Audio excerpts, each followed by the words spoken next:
ஹே everyone, இந்த வீடியோவில் நம்ம இடிஎலுக்கும் இஎல்டிக்கும் என்ன டிஃப்ரென்ஸ் இருக்குது அப்படின்றத பார்க்கலாம். ஸோ அதுக்கப்புறம் இஎல்டி ப்ராசஸ் இப்போ அதிகமாக யூஸ் பண்ணிட்டு இருக்காங்க இடிஎல் ப்ராசஸை விட.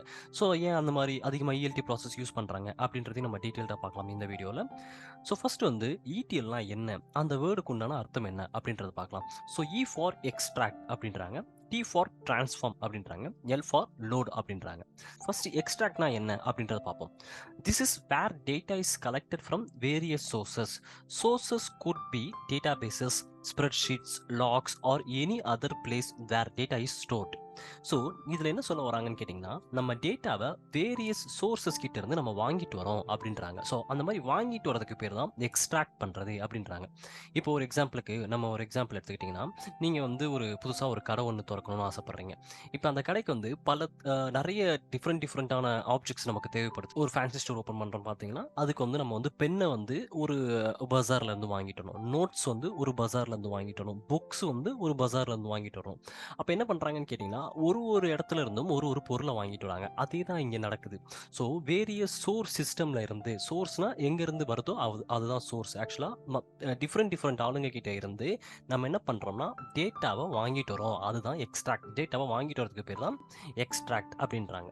ஸோ இப்போ நம்ம டிரான்ஸ்ஃபார்ம்னா என்ன அப்படின்றத பார்க்கலாம். So once the data is extracted, it often needs to be cleaned, transformed, or otherwise prepared for analysis. This step involves converting the data into a format that's suitable for the destination system அப்படின்றாங்க. அதாவது இப்போ டிரான்ஸ்ஃபர்மேஷனா என்ன அப்படின்னு கேட்டிங்கன்னா, நம்ம வாங்கிட்டு வந்த டேட்டாவை க்ளீன் பண்ணுறதுக்கு பேர் தான் டிரான்ஸ்ஃபர்மேஷன் அப்படின்றாங்க. ஸோ நம்ம க்ளீன் பண்ணுறோம், டிரான்ஸ்ஃபார்ம் பண்ணுறோம், அதுக்கப்புறம் நம்ம வந்து ஒரு அனலைஸ் பண்ணுறதுக்கான ரிப்போர்ட் ரெடி பண்ணுறதுக்காக அது வந்து டேட்டா வந்து ப்ரிப்பேர் பண்ணுறோம், அதுக்கப்புறம் டேட்டா வந்து கன்வெர்ட் பண்ணுறோம், டேட்டாவை மெர்ஜ் பண்ணுறோம், மெஸ்ஸியாக இருக்கும். ஸோ அதாவது ரொம்ப வந்து டேட்டாஸ் வந்து கலந்து இருக்கும். அந்த டேட்டாலாம் தனித்தனியாக பிரித்து எடுக்கிறோம், அதுக்கப்புறம் டேட்டா டைப்பை சேஞ்ச் பண்ணுறோம், அக்ரிகேட் ஃபங்க்ஷன்ஸை இன்வால்வ் பண்ணுறோம்.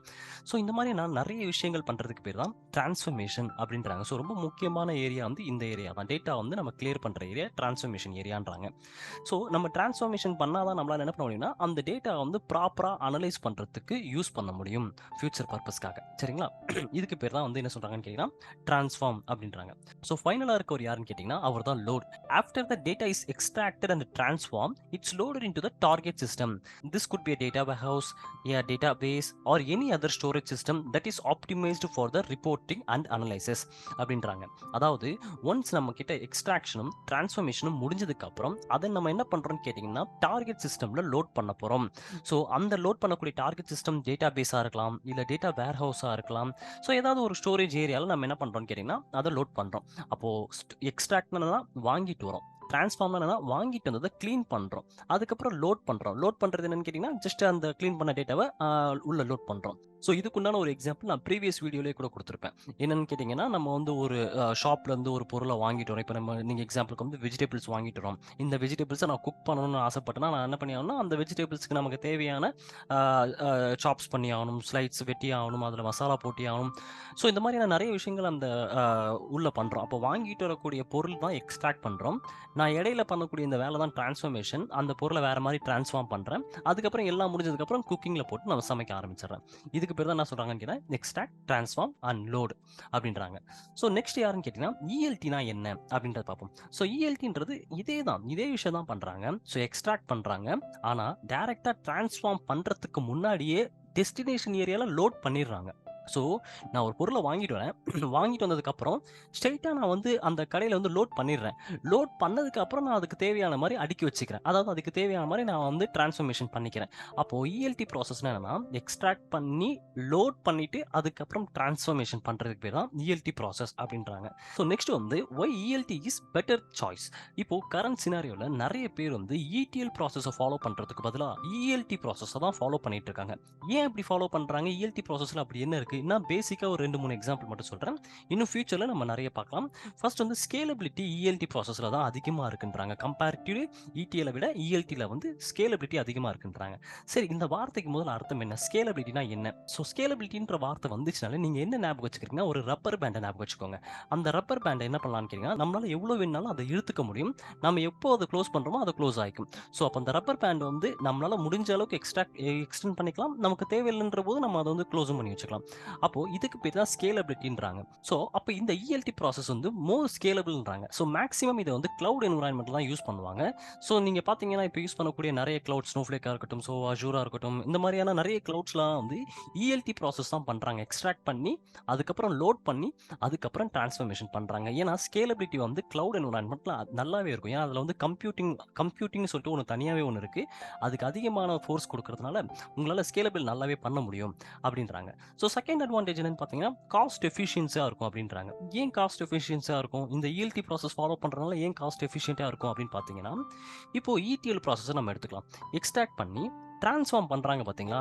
டிரான்ஸ்ஃபார்ம்னா என்ன? கொரி எழுதுறது தான் டிரான்ஸ்ஃபார்ம். அதாவது நான் வந்து ஒரு ஒரு ஒரு டேட்டாவ வேற மாரி கன்வெர்ட் பண்றேன். இப்போ எக்ஸாம்பிளுக்கு பார்த்தீங்கன்னா, நம்ம வந்து ஒரு ஃபோன் நம்பர் டேட்டால +91ன்றது பிஃபோரா ஆட் பண்ணணுன்றது ஒரு ஐடியா. ஓகேங்களா? அப்ப நான் என்ன பண்ணி ஆகணும்? ஸோ எல்பேட் யூஸ் பண்ணி எல்பேட்ன்ற ஒரு ஃபங்ஷன் யூஸ் பண்ணி பிஃபோரா வந்து +91ன்றது நான் குடுத்தாகணும். அப்ப அந்த காலம்ல இருக்கக்கூடிய என்டையர் டேட்டாவும் +91ன்றது மாத்திர முடியும். இப்போ நான் இந்த டிரான்ஸ்ஃபார்மேஷன் எதுல பண்றேன்? நான் கொரி மூலியமா பண்றேன். அப்ப இந்த கொரிய எதுல எழுதுறது? ஏதாவது ஒரு சர்வர்ல தான் எழுதியே ஆகணும். நான் அப்போ இடிஎல் ப்ராசஸ் ஃபாலோ பண்ணும்போது, எக்ஸ்ட்ராக்ட் பண்ண உடனே திரும்பவும் நான் எஸ்கியூஎல் கொரி எழுதுறதுக்கு ஒரு சர்வர் வாங்கி ஆகணும். அப்போ நான் மறுபடியும் இங்கேயும் உட்கார்ந்து நான் இங்கேயும் நான் கொரி ப்ராசஸ் பண்ணி ஆகணும். அதுக்கப்புறம் நான் டேட்டா லோட் பண்ணதுக்கப்புறம் அந்த ஒரு டேட்டாபேஸ்லயும் நான் அந்த சர்வர கனெக்ட் பண்ணி ஒர்க் பண்ணி ஆகணும். ஆனா இஎல்டி ப்ராசஸ்ல டேட்டா வாங்கிட்டு வாங்க. அப்படியே அந்த டேட்டாவ லோட் பண்ணிடுங்க. நீங்க எந்த ஒரு கொரி ப்ராசஸுமே பண்ணாதீங்க. நீங்க வந்து எந்த ஒரு கொரி ப்ராசஸுமே பண்ணாதீங்க. அதெல்லாம் வந்து உள்ள இருக்கக்கூடிய டேட்டாபேஸ்ல ஒர்க் பண்றவங்க பண்ணிப்பாங்க. நீங்க இஎல்டி ப்ராசஸ் பண்றவங்க வந்து ஜஸ்ட் டேட்டா வாங்கிட்டு வாங்க. அப்படியே லோட் பண்ணுங்க. லோட் பண்ணதுக்கப்புறம் டேட்டாபேஸ்ல யார் ஒர்க் பண்றாங்களோ, அவங்க அந்த கொரி ப்ராசஸ் பண்ணிப்பாங்க. ஏன்னா, அவங்க கிட்ட டிஃபால்ட்டாவே வந்து கொரி எழுதக்கூடிய கம்ப்யூட் ரிசோர்ஸ் வந்து அவங்க கிட்ட இருக்கும். ஸோ, அதனால உங்களுக்கு ப்ராப்ளமே கிடையாது. அதனால நமக்கு என்ன ஆகுதுன்னு கேட்டா, சர்வர் தனியா வாங்கணுன்ற அவசியம் இங்க கிடையாது. இஎல்டி ப்ராசஸ் ஃபாலோ பண்ணீங்கன்னா. அதனால இது என்ன சொல்றாங்கன்னா, காஸ்ட் எஃபிஷியன்ட்டா இருக்கும் அப்படின்றாங்க.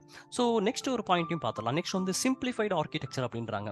So, ELT simplifies the overall architecture by centralize the data processing within the data warehouse அப்படின்றாங்க. அதாவது என்ன அர்த்தம்னா, நீங்க மொத்த டேட்டாவையும் கொண்டு வந்து அழகா வந்து லோட் பண்ணிடுறீங்க. டேட்டாபேஸ்ல கொண்டுட்டு வந்துடுறீங்க. அப்போ மொத்த டேட்டாவும் சென்ட்ரலைஸ்ட் ஆயிடுது. மொத்தமா என் டேட்டா வந்து உள்ள வந்துருது. அப்போ ஒர்க் பண்ணக்கூடிய டெவலப்பருக்கு வந்து மொத்த டேட்டாவும் உள்ள வந்ததுக்கப்புறம் அவர் அத பார்த்து ஈஸியா பிரிச்சுக்கிறதுக்கு ஈஸியா இருக்கும்.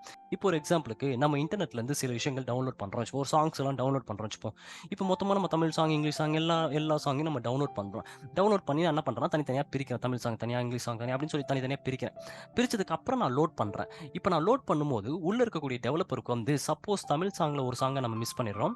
அதே மாரி இங்கிலீஷ் சாங்ல ஒரு சாங்க மிஸ் பண்ணிடுறோம்.